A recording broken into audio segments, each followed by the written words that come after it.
अच्छा भाई, अब हम स्टार्ट कर रहे हैं। ये हमारी कौन सी क्लास जाएगी? सेक्शन सॉरी क्लास नंबर 14 है। अभी मेरी क्लास नंबर 15 हो जाएगी। अब यहाँ पे क्या सीन है, हमारे पास सेक्शन 15 AM पढ़ने जा रहे हैं। हमने सेक्शन 15 पढ़ा किसका था? इनकम फ्रॉम प्रॉपर्टी का। फिर हम लोगों ने सेक्शन 15 को थोड़ा स्किप किया, फिर हमारे सेक्शन नंबर 16 के ऊपर जो चीज के बारे में बात की हमने अनएडजस्टेड डिपॉजिट के बारे में। अब सेक्शन 15 है, 15A है क्या? लिखा है deduction in computing income chargeable under the head income from property. यहाँ देखो, रेड पेन से बना हुआ है person person person person person. Means ये सीन इसलिए हुआ है कि फाइनेंस एक्ट 2021 के हिसाब से इन्होंने पहले यहाँ पे कंपनी लिखा होता था। मीन्स कंपनी क्या कर सकती थी? सिर्फ और सिर्फ एडजस्ट कर सकती थी क्या चीज? कंपनी सिर्फ और सिर्फ माइनस कर सकती थी जितने भी एक्सपेंसेस जो कर रही थी ये लेस डीवीएस के हिसाब से। लेकिन अब दोनों के पास, इंडिविजुअल के पास और एओपी के पास भी क्या है? ऑप्शन है। इंडिविजुअल और एओपी के पास, दोनों के पास ऑप्शन है कि वो क्या करे? चार्जेबल, मतलब ये क्या डिडक्शन अलाउ करी की गई है। मीन डिडक्शन करनी है। डिडक्शन सेक्शन कौन सा? Section 16 sorry 15A। इसमें क्या थी? पहले आपके पास इंडिविजुअल होता था और एओपी था हमारे पास, और एक कंपनी होती है जिसको हम पर्सन का नाम दे रहे होते हैं। पहले इन केस में क्या सीन था कि सिर्फ और सिर्फ कंपनी को ही अलाउ था, कंपनी को ही अलाउ था, इंडिविजुअल एओपी को अलाउ नहीं था। पहले के केस में, पहले के केस में कंपनी कंपनी को सिर्फ अलाउ होता था फाइनेंस एक्ट थोड़ा टाइम पहले। तो उसके हिसाब से कंपनी सिर्फ माइनस कर सकती है। लेकिन अब क्या है, इंडिविजुअल और एओपी के पास भी ऑप्शन है कि वो चाहे तो कर सकते हैं, चाहे तो नहीं कर सकते, नहीं करें। तो इसको मैं रिमूव कर दूं ताकि हम कंफ्यूज ना हो। अब क्या दोनों के पास है, क्या आप क्या करो? रिडक्शन अलाउ है। कंपनी के पास तो बाय डिफॉल्ट है कि करना ही करना है। कंपनी के पास तो बाय डिफॉल्ट हो रही है कि आप कर लो आराम से। लेकिन इंडिविजुअल एओपी के पास क्या है? ऑप्शन है। ऑप्शन क्या है? नंबर 1 है और नंबर 2। या तो नॉर्मल मैनर में करो, नॉर्मल में करते हो तो डिडक्शन क्या कर दी गई है? अलाउ कर दी गई है। डिडक्शन क्या है? आपको अलाउ है। अगर आप separate block of income treat करते हो, उसको separate block of income treat करते हो तो नो डिडक्शन अलाउड है। कोई डिडक्शन अलाउ नहीं है इस केस में। क्लियर है बात जहाँ तक मेरी? इंडिविजुअल एओपी के केस में ऑप्शन दिए हैं नॉर्मल केस में, और नो डिडक्शन, या अगर separate block of income treat कर रहे हो तो कोई डिडक्शन अलाउ नहीं है। अब डिडक्शन है क्या क्या चीज, और नॉर्मल मैनर में क्या मतलब, और सेपरेट ब्लॉक ऑफ में क्या मतलब है, तो इसको हम सॉल्व करेंगे, सवाल तो ज्यादा क्लियर होगा। फिर 15 हम पढ़ते हैं डिडक्शन है क्या। ठीक है, deduction in the computing income chargeable under the head income from property in computing the income of a person chargeable to tax under the head income from property. अब पर्सन मतलब दोनों चीजों के बारे में बोलिए, कंपनी और इंडिविजुअल के बारे में और एओपी के कि आर deduction is allowed by a certain with the following expenditure allowed namely. जो एक्सपेंडिचर नाम लेके बोल दिए ना, सिर्फ आप वही माइनस कर सकते हो, अपनी तरफ से माइनस नहीं करोगे। पहला एक्सपेंडिचर क्या बोला इसने? क्लॉज ए क्या बोला इसने? क्लॉज ए बोला कि यार जितना बिल्डिंग के केस में रिपेयर मेंटेन आप खर्च कर रहे हो, अगर वो आप क्या कर लो? माइनस कर लो। नहीं, उसने बोला कि यार जितना भी आपका अलाउंस बन रहा है ना, जितना रिपेयर मेंटेनेंस बन रहा है, आप वो तो माइनस नहीं कर सकते। लेकिन जो आपका चार्जेबल रेंट का 1/5 है, मतलब 20% जो है आपका चार्जेबल रेंट का, वो क्या कर लो? आप माइनस कर लो। Simple. The allowance equal to the 1/5 of the chargeable rent to tax is in respect of building of the air, computing the before any deduction allowed it in this section. अब late से आपका for example chargeable rent बन रहा है आपका कोई 1 लाख का, और आपका जो एक्चुअल एक्चुअल रिपेयर मेंटेनेंस आ रही है, रिपेयर मेंटेनेंस आप कर रहे हो, वो लेट से कर रहे हो कोई 30,000 का, तो आपके लिए टैक्स में अलाउ कितना किया है? माइनस कितना कर सकते हो आप? सिर्फ 1/5 ऑफ चार्जेबल रेंट। तो इसका 1/5 लगाया कितना होगा? 20%, 20,000 रुपए। तो आपके पास अलाउ कितना कर सकते हो? आपके पास 20,000 क्या कर सकते हो? माइनस कर सकते हो। ठीक है, लेट से इनके आपके पास 10,000 रुपये आता एक्चुअल एक्सपेंडिचर, तो भी आप कितना करते? आप 20,000 ही करते।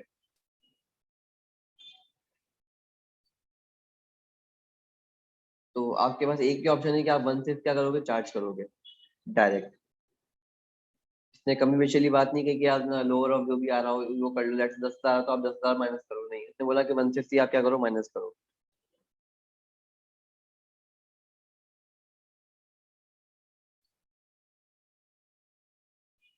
अच्छा, ये पर्सन वाली बात कम,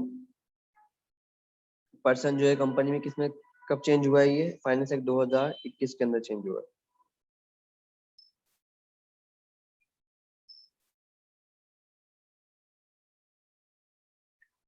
उसके बाद पे लिखा हुआ है एनी प्रीमियम पेड और payable by the person in the year to insure the building against the risk of damage and destruction. अगर आपने कोई रिस्क के लिए, कोई डैमेज के लिए आपने कोई प्रीमियम पे कर रहे हो, इंश्योरेंस प्रीमियम, इसको हम इंश्योरेंस प्रीमियम बोल रहे हैं। इंश्योरेंस प्रीमियम अगर आपने पे करा है तो वो भी क्या करोगे आप, माइनस कर सकते हो। फिर any local tax rates to the property paid or payable for the local any authority, government authority in the year not being in tax payable under this ordinance। जो ऑर्डिनेंस के हिसाब से नहीं है वो उसको छोड़ के बाकी जो आप गवर्नमेंट अथॉरिटी को टैक्स पे कर रहे हो वगैरह, वो भी क्या करोगे, माइनस कर सकते हो। फिर एनी ग्राउंड रेट पेड और payable in the year respect of this building, कोई ग्राउंड रेंट आप पेड कर रहे हो या पेबल है आपके लिए, वो भी क्या करोगे आप, चार्जेबल, वो चार्जेबल रेंट में से क्या करोगे, माइनस कर सकते हो। फिर एनी प्रॉफिट पेड और पेबल, जो एप्रिसिएशन के लिए आप जॉब कर रहे हो आप, वो अमाउंट आप क्या करोगे, माइनस कर सकते हो।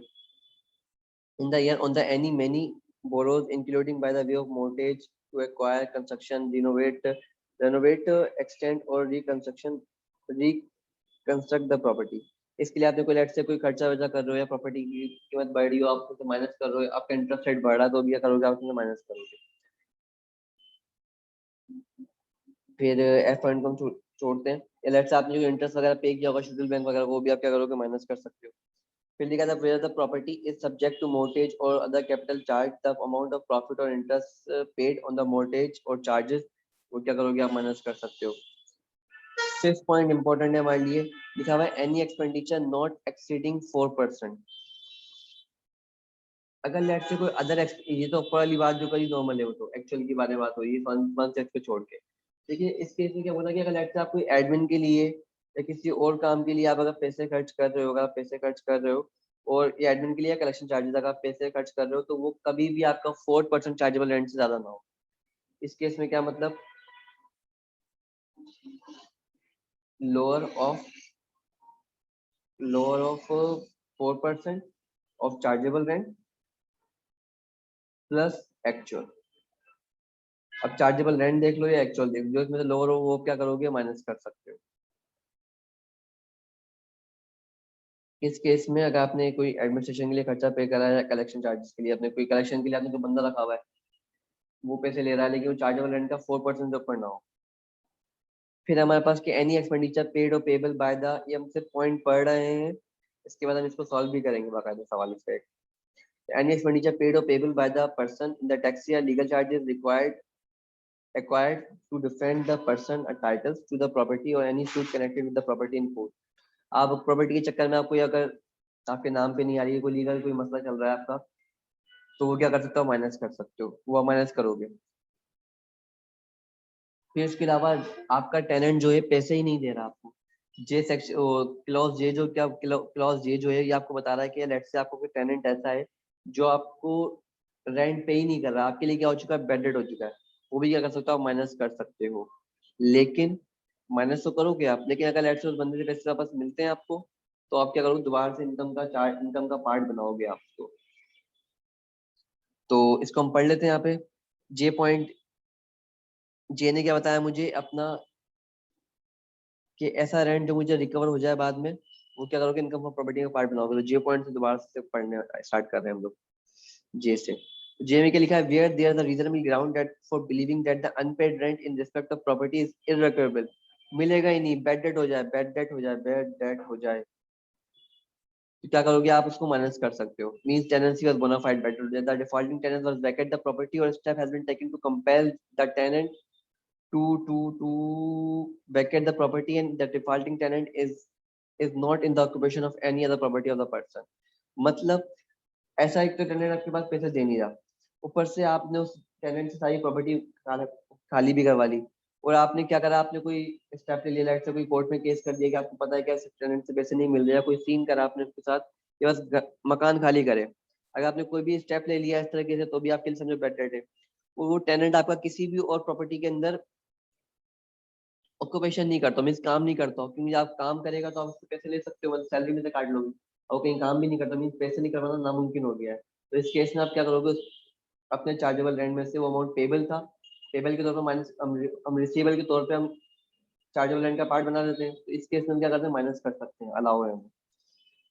फिर उसके अगर बेड डेट होने का सीन है तो सेकंड पॉइंट में से बोला कि the person has taken all the responsible step to institute legal proceeding to recover the unpaid rent or has reasonable ground to believe that the legal proceeding would be useless। आप court में case कर रहे हो, सब चीजें कर रहे हो, बंदा बैंक कर पहुंच रहा, बोला भाई मैं खड़ा हूँ आपके सामने, लूट लो मुझे, उसके पास कुछ है ही नहीं पैसे। तो आपको पता है कि जो भी आप प्रोसीडिंग कर रहे हो पैसा आपके जाया होने वाला है। तो इस केस में भी क्या करोगे, आप उसको कंसिडर करोगे वो बेडेड हो चुका है, उस पैसे नहीं मिलने वाले। फिर लिखा the unpaid rent has include in the income from chargeable rent to tax under the head income. अच्छा, अब आप चार्जेबल रेंट का आपने पार्ट बनाया नहीं था, आपको पहले से लग रहा है पैसे नहीं मिलेंगे और आपने चार्जेबल रेंट का पार्ट बनाया ही नहीं है, तो आप माइनस नहीं कर सकते। मीन आपने ऊपर ऐड भी नहीं किया हुआ और नीचे माइनस भी करो तो गलत हो जाएगा। तो आपका ऐसा अमाउंट जो आपने ऊपर ऐड किया हुआ चार्जेबल रेंट के अंदर, तो आपको लगता है कि पैसे नहीं मिलने वाले, आपने लीगल स्टेप भी ले लिया है, आपको लगता है सारी यूजेज जाएगा, तो आप क्या करोगे, अपने लेस करोगे, इसमें से एक्सपेंसेस के तौर में से माइनस कर दोगे अमाउंट। फिर सेक्शन जे हमने पढ़ा बेडेट के हवाले से, बेडेट के हवाले से सेक्शन जे पढ़ रहे थे हम लोग। अब सेक्शन जे को क्या करेंगे, हम कंटिन्यू करेंगे। उसने बोला कि where any unpaid rent allowed it as a deduction, clause J और पार्ट 1 वगैरह, the amount recovered shall be chargeable tax in the head in which it is recovered. और जिस टाइम भी आपके पैसे रिकवर हो जाए तो आप उस टाइम में क्या जाके करो, आप इसको चार्जेबल रेंट का पार्ट बना दो दोबारा से। फिर सेकंड सबसेक्शन 3 में उसने बोला कि where a person has been allowed a reduction for expenditure incurred in the driving rent chargeable to under the head income from property, and the person has not paid the liability or pay the liability to which the deduction relates in within 3 years of the rent of the end of the tax year. In the deduction is allowed, the amount of the unpaid amount shall be tax income for the liability shall be chargeable to tax under the head income property in the first year and the दोबारा से पढ़ते हैं। Where a person has been allowed a deduction for any expenditure incurred in the driving rent chargeable tax under the head income from property, and the person has not paid the liability or a part of the liability to which the deduction relates within the 3 years। अच्छा, जिस साल में liability arise होती है और आपने कोई deduction लाओ कर दी थी आपको टैक्स वाले ने और आपने वो लाइबिलिटी पे ही नहीं करी उस चक्कर में, तो वो अगर आपने 3 साल के अंदर पैसे पे नहीं करे तो आपके लिए वो फर्स्ट टैक्स ईयर फॉलोइंग, अच्छा 3 सालों के अंदर आपको पे करना है। अगर आपने पे नहीं करे तो आप क्या करोगे, उसको दोबारा से चार्जेबल रेंट का पार्ट बना दोगे। ये बाकी सेक्शन यही बात कर रहे हैं हमारे पास। तो अब हम क्या करेंगे, ये हमने पढ़ चुके हैं, अब हम इसका लेंगे टेस्ट। जितना भी हम लोगों ने पढ़ा बिल्कुल रिलेट कर रहा होगा टेस्ट इसी सेक्शन से। तो मैं इसको टेस्ट को अगले सेक्शन में सॉल्व करवाता हूँ इंशाल्लाह।